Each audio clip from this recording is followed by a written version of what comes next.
Bonjour à tous et bienvenue sur Piston et Boulon, ma chaîne de restauration. Aujourd'hui c'est le grand jour, on essaie de sortir le moteur. Une opération qui m'a pris 2 heures il y a 40 ans mais qui risque d'être plus compliquée cette fois-ci. Et c'est parti. Donc la première chose à faire, ça va être de faire la vidange. J'ai sorti la clé que j'avais achetée à l'époque pour faire ça. Rien de compliqué. Un bidon, la clé de 19. Alors là il a été matraqué. Donc la clé de 19, elle va pas très bien. Donc ça veut dire qu'il va falloir le changer.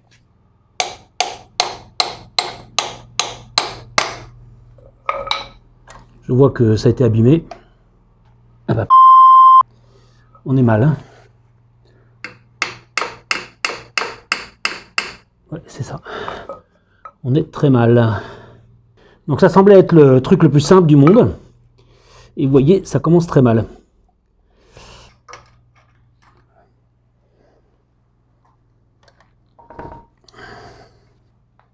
Et c'est parti. Eh ben dites-moi, c'était beaucoup trop serré. Alors évidemment maintenant, pour sortir la clé, ça va être toute une affaire. Voilà. Maintenant, il faut espérer qu'on arrive à le sortir sans problème. Parce qu'évidemment, on l'a resserré. Ah, chut. Impeccable.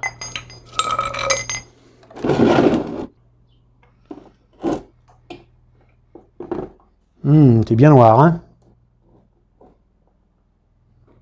Alors normalement, il n'y a rien de compliqué dans le démontage que je vais faire, mais ça va être plein de surprises, j'en suis persuadé. Donc la première chose, on enlève le réservoir. Alors celui-là c'est facile, il n'y a pas de boulon.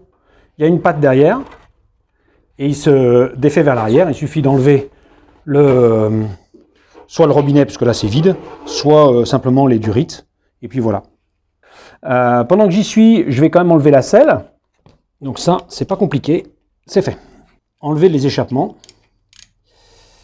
Alors je vois que là, il y a déjà un écrou qui est pas bon. J'espère qu'il n'y a pas un souci derrière. Ah, c'est un boulon en fait au lieu d'un goujon. Voilà, ça c'est pas terrible, mais bon, ça se change. Les deux demi-cuvettes. Voilà. Alors on va enlever le repose-pied, le sélecteur, et voilà.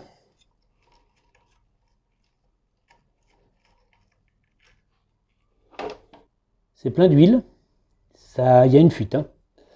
Alors la réalité c'est que c'est maintenant qu'on rigole parce que les moteurs Honda de l'époque sont tous montés avec des cruciformes. Vous imaginez comme c'est performant au niveau vissage. Donc il faut prendre les bons moyens avec un tournevis à frapper. Bon ben échec. Pas bon du tout, hein. Pas bon du tout ça. Ça fait... Ça va pas être commode, hein. Faut pas trop abîmer l'empreinte quand même, hein. Même si on va les changer, bien sûr.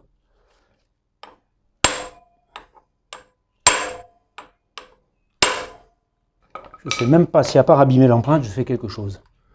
Alors en attendant de trouver une astuce pour dévisser ces vis, que j'ai mis pleine de déripants, mais c'est pour ça qu'il va probablement les dévisser.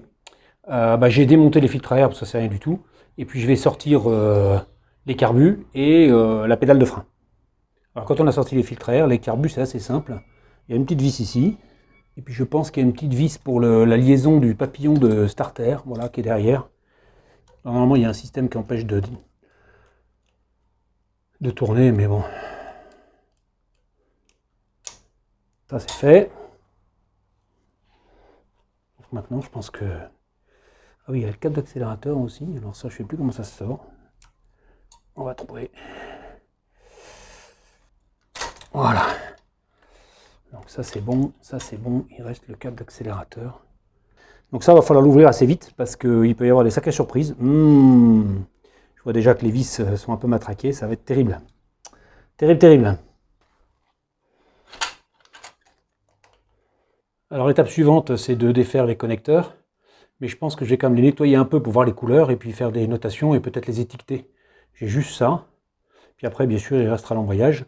Et je pense qu'après, le gros connecteur ici, Et puis bien sûr, faut trouver une astuce pour ça, donc on va réfléchir un peu. Hein. Alors le bilan de l'après-midi, c'est que le moteur est toujours dans son cadre et que je n'ai pas réussi à dévisser ces foutues vis cruciformes. Ces vis cruciformes ne sont pas des vis Phillips, comme on a dans nos tournevis habituels, mais des vis GIS. Alors j'ai commandé les embouts GIS, malheureusement, les embouts GIS à frapper, ça vient d'Angleterre. Enfin, ceux que j'ai trouvés viennent d'Angleterre, et donc ça va être assez long. Donc je vais avoir le temps de faire un peu de nettoyage de pièces avant de revenir sur le démontage du moteur. Si vous avez apprécié cet épisode, n'hésitez pas à vous abonner, c'est une chaîne qui démarre et vous savez combien c'est important d'avoir des abonnés quand on démarre. Je vous remercie d'avoir suivi cet épisode jusqu'au bout et je vous dis à bientôt pour une nouvelle vidéo.